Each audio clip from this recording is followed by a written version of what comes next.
नमस्कार। हिंदी कक्षा में आपका हार्दिक स्वागत और अभिनंदन। प्यारे बच्चों, आज मैं कक्षा 12वीं की अभिव्यक्ति और माध्यम पुस्तक से एक अध्याय लेकर आई हूँ, विभिन्न माध्यमों के लिए लेखन। इस अध्याय को हम 2 वीडियोज में शामिल करने का प्रयास करेंगे।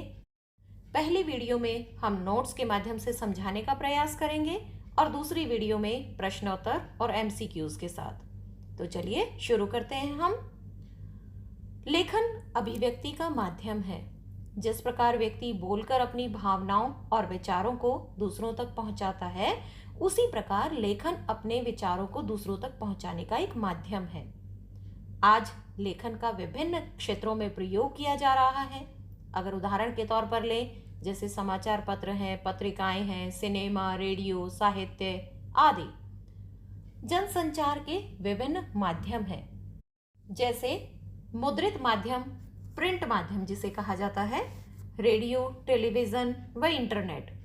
मुद्रित अर्थात समाचार पत्र पत्रिकाएं पढ़ने के लिए, रेडियो सुनने के लिए, टीवी देखने के लिए और इंटरनेट पढ़ने, सुनने और देखने के लिए प्रयोग किए जाते हैं। समाचार पत्र पढ़ने के लिए, रेडियो सुनने के लिए और टीवी देखने के लिए ज़्यादा महत्वपूर्ण है, किंतु इंटरनेट पर पढ़ने, देखने और सुनने तीनों की आवश्यकताओं की पूर्ति होती है। जनसंचार के मुद्रित या प्रिंट माध्यम। जनसंचार के आधुनिक माध्यमों में प्रिंट सबसे पुराना माध्यम है। इसके अंतर्गत समाचार पत्र हैं, पत्रिकाएं हैं, पुस्तकें हैं। मुद्रण का प्रारंभ चीन में हुआ। आज हम जिस छापे खाने को देखते हैं, उसके आविष्कार का श्रेय जर्मनी के गुटेनबर्ग को जाता है। भारत में पहला छापाखाना सन 1556 में गोवा में खुला। इसे मिशनरियों ने धर्म प्रचार की पुस्तकें छापने के लिए खोला था। मतलब उनका उद्देश्य क्या था कि उनके धर्म का ज्यादा से ज्यादा प्रचार हो सके, इसीलिए पुस्तकों के माध्यम से अपने धर्म का प्रचार किया। तब से लेकर अब तक मुद्रण की तकनीकी में काफी बदलाव आ चुका है और मुद्रित माध्यमों का व्यापक विस्तार भी हो रहा है। आज मुद्रण कंप्यूटर की सहायता से होता है। अब जनसंचार के मुद्रित माध्यमों की कुछ खूबियां हैं, कुछ खामियां हैं, जिसे हम क्रमानुसार चर्चा करते जाते हैं। सबसे पहले हम खूबियों का जिक्र करना चाहेंगे। इसके लिखे हुए शब्द स्थायी होते हैं। मतलब आज हमने लिखे हैं तो उसे हम बहुत सालों तक भी पढ़ सकते हैं। एक बार जो लिखा गया वो स्थायी हो गया। और एक और क्या विशेषता है कि लिखे हुए शब्द को हम एक बार नहीं, बहुत बार पढ़ सकते हैं। अपनी रुचि और समझ के अनुसार उस स्तर के शब्दों से परिचित हो सकते हैं। मान लीजिए हमने कोई शब्द देखा और उसका अर्थ हमें समझ नहीं आ रहा है, तो उसे हम शब्दकोश के माध्यम से उसका अर्थ हम खोज सकते हैं। यह चिंतन, विचार और विश्लेषण का माध्यम है। इसका तात्पर्य क्या हुआ कि चीजों को पढ़ते हैं, पढ़ने के बाद हम उन चीजों पर विचार करेंगे। मान लीजिए हमने कोई लेख पढ़ा और उस लेख को पढ़ने के बाद हम आत्म मंथन करते हैं, उसके बारे में सोचते हैं। यह लिखित भाषा का विस्तार है। इसकी एक सबसे बड़ी खूबी है कि इसको विस्तार दिया गया है। जटिल शब्द आने पर शब्दकोश का प्रयोग किया जा सकता है। जैसा मैंने पहले भी बताया आपको कि कोई भी शब्द पर हम अटक जाते हैं तो उसे हम शब्दकोश में खोज सकते हैं। इसके अतिरिक्त खबरों को अपनी रुचि के अनुसार पहले और बाद में पढ़ा जा सकता है। हमारे पास कोई समाचार पत्र आया और हमें ये लगता है कि हमें ये वाला कॉलम नहीं, दूसरी खबर पढ़नी है, तो हम अपनी रुचि के अनुसार उसको प्राथमिकता दे सकते हैं। लिखित सामग्री को लंबे समय तक सुरक्षित रखा भी जा सकता है। अब इसकी कुछ खामियां भी हैं। इसकी जहां पर खूबियां हैं, जहां पर इसके लाभ हैं, वहां पर हानियां भी हैं। और सबसे बड़ी खामी क्या है कि यह निरक्षर लोगों के लिए अनुपयोगी है। उनके लिए तो कालाक्षर भैंस बराबर है, उन्हें तो कुछ चीज समझ में नहीं आएगी इसमें से। टेलीविजन तथा रेडियो की भांति मुद्रित माध्यम तुरंत घटी हुई घटना की जानकारी नहीं दे पाता। समाचार पत्र निश्चित अवधि या 24 घंटे में एक बार कह लीजिए, या 12-12 घंटे में, कई स्थानों पर सुबह भी अखबार आता है, शाम को भी आता है। साप्ताहिक मतलब सप्ताह में एक बार, मासिक मतलब महीने में एक बार प्रकाशित किया जाता है। किसी भी खबर या रिपोर्ट के प्रकाशन के लिए एक डेडलाइन होती है, एक निश्चित सीमा होती है। स्पेस सीमा भी होती है। जबकि रेडियो, टेलीविज़न, इंटरनेट पर ऐसा कोई प्रतिबंध नहीं होता। मतलब हमें जितना स्थान दिया जाता है उसी स्थान के अनुसार हमें खबर को बनाना होता है। महत्व एवं जगह की उपलब्धता के अनुसार ही किसी खबर को स्थान दिया जाता है। इस खबर के लिए ज्यादा स्थान है। चुनाव का समय जब आता है तो पूरा पृष्ठ या एक तरह से हम कह सकते हैं कि आधा अखबार चुनाव की खबरों से भरा होता है। तो इसीलिए महत्व एवं जगह की उपलब्धता के अनुसार ही किसी खबर को स्थान दिया जाता है। मुद्रित माध्यम में अशुद्धि होने पर सुधार हेतु अगले अंक की प्रतीक्षा करनी पड़ती है, जबकि जो अन्य माध्यम है उसमें तत्काल सुधार किया जा सकता है। अब मान लीजिए मैं बोल रही हूँ और बोलते बोलते मुझसे कुछ गलती हो जाती है, तो मैं भूल सुधार हेतु उसी पंक्ति को पुनः दोहरा सकती हूँ। लेकिन मुद्रित में क्या हुआ कि एक बार प्रिंट हो गई, वो पुस्तक बाजार में आ गई और उसमें कुछ गलती निकली, तो वो अगले अंक में ही सुधारी जाएगी। ऐसा नहीं कि उन पुस्तकों को दोबारा मंगाया जाएगा या उसको ठीक किया जाएगा, ऐसा संभव है ही नहीं। जनसंचार की मुद्रित माध्यमों की भाषा शैली पर नजर डालते हैं। मुद्रित माध्यमों में लेखन के लिए भाषा, व्याकरण, शैली, वर्तनी, समय सीमा, उनके लिए आवंटित स्थान मतलब उनके लिए निर्धारित स्थान, अशुद्धि शोधन एवं तारतम्यता पर विशेष ध्यान देना जरूरी है। भाषा शैली के लिए पाठक वर्ग को ध्यान में रखा जाता है। अब हम रेडियो का जिक्र करते हैं। रेडियो जनसंचार का श्रव्य माध्यम है। इसके ध्वनि, शब्द और स्वर ही प्रमुख हैं। यह मूलतः एक रेखीय मतलब लीनियर माध्यम है। रेडियो समाचार की संरचना समाचार पत्रों और टीवी की तरह उल्टा पिरामिड शैली पर आधारित होती है। लगभग 90% समाचार इस शैली में लिखे जाते हैं। इसमें अखबार की तरह पीछे लौटकर सुनने की सुविधा नहीं होती। मतलब जो मुद्रित माध्यम है उसमें हम एक खबर को 2 बार पढ़ सकते हैं, 3 बार पढ़ सकते हैं, जितना मन चाहे पढ़ सकते हैं, पीछे पलट कर भी देख सकते हैं। लेकिन रेडियो क्या होगा, एक बार खबर जो चल पड़ी, अब आप उसे दोबारा से वापस लौटकर नहीं सुन सकते। उल्टा पिरामिड शैली क्या होती है? उल्टा पिरामिड शैली में समाचार पत्र के सबसे महत्वपूर्ण तथ्य को सबसे पहले लिखा जाता है, उसके बाद घटते हुए क्रम के अनुसार खबरें चुनी जाती है। मतलब जो मोस्ट इंपोर्टेंट खबर है, जो सबसे महत्वपूर्ण खबर है, उसको सबसे पहले लिखा जाएगा, उसके बाद कम महत्वपूर्ण और जो निम्न है वो सबसे लास्ट में मतलब सबसे अंत में लिखी जाएगी। अर्थात किसी कहानी की तरह क्लाइमेक्स अंत में नहीं वरन खबर के प्रारंभ में आता है।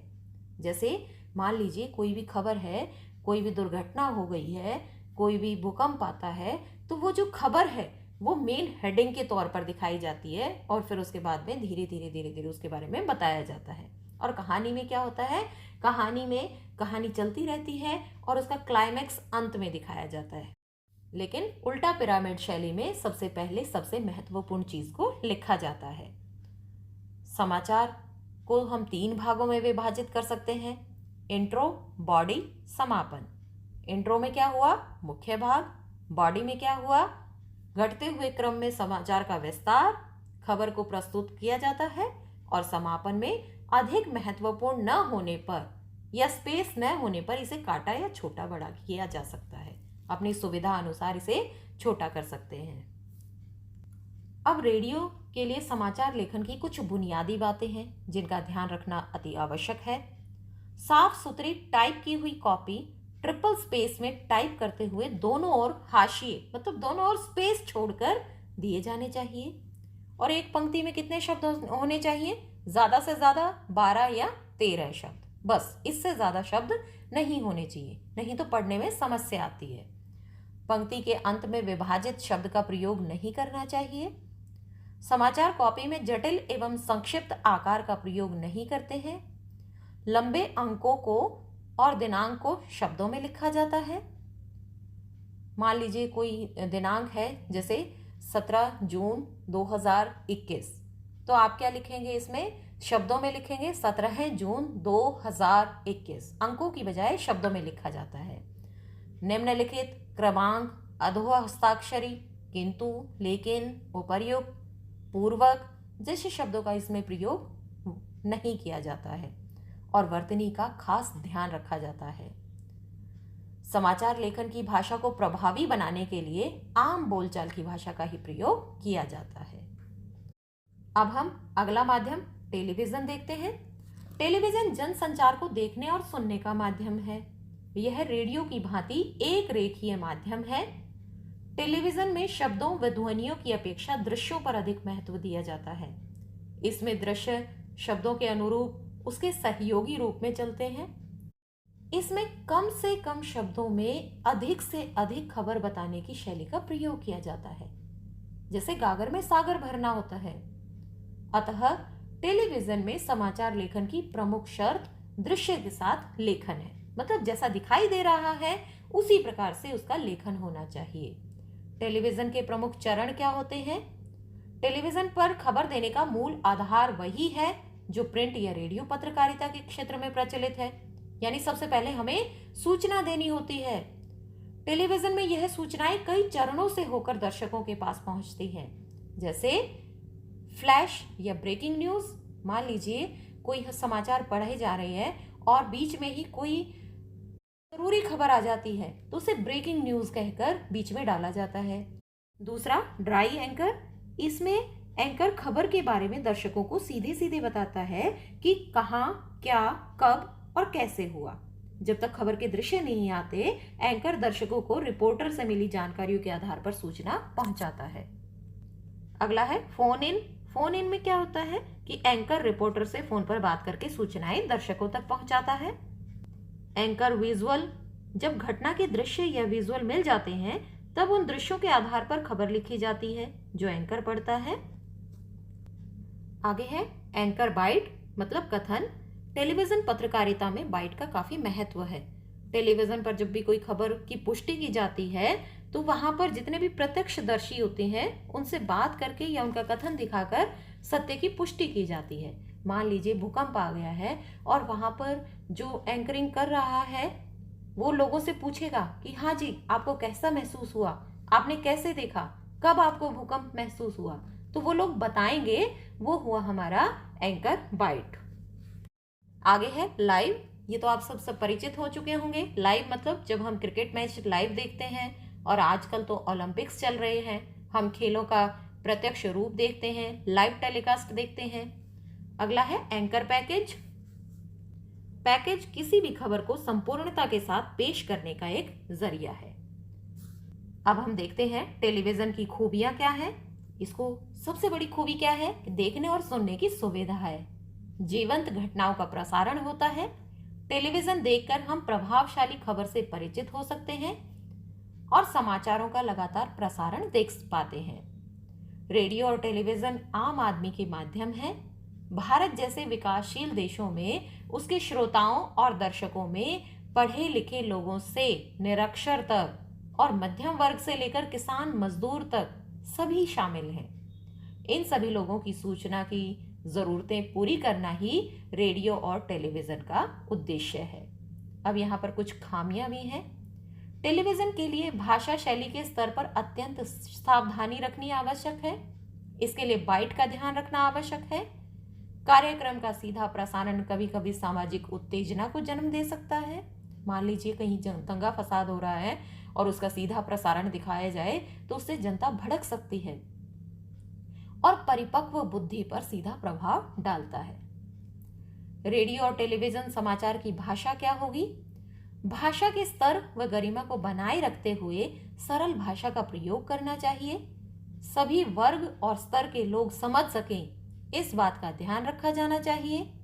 वाक्य छोटे छोटे हों और सरल हों और जो हमारे कानों को सुनने में अच्छे लगे। वाक्यों में तारतम्यता हो, मतलब क्रम टूटना नहीं चाहिए। जटिल शब्द, सामाजिक शब्द और मुहावरों के अनावश्यक प्रयोग से बचना चाहिए, क्योंकि जब जटिल शब्दों में खबर सुनाई जाएगी तो कोई भी उसे इंटरेस्ट के साथ नहीं देखेगा। जब सामान्य साधारण शब्दों में भाषा में समाचार सुनाया जाएगा तो लोग उसे सुनने के लिए उत्सुक होंगे। अब चौथा माध्यम है इंटरनेट।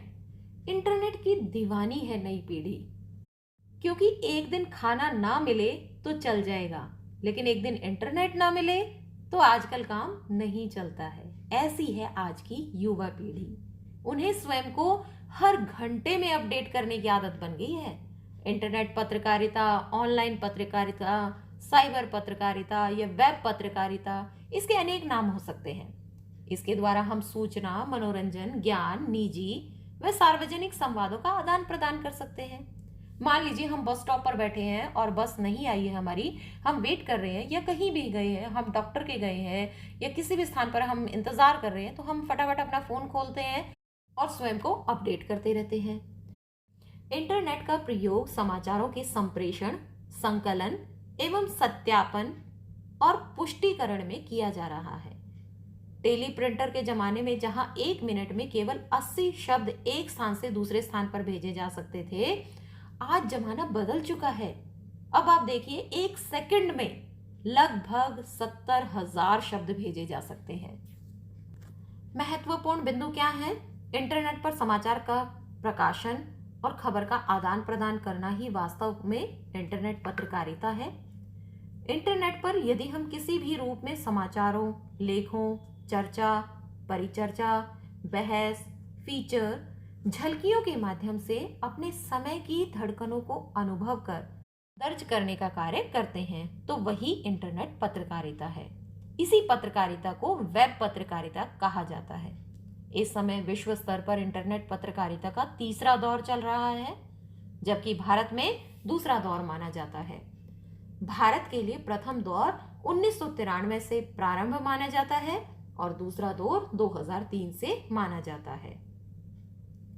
भारत में सबसे अर्थों में यदि कोई पत्रकारिता कर रहा है तो वह rediff.com, इंडिया इन्फोलाइन व सीफी जैसी कुछ ही साइटें हैं।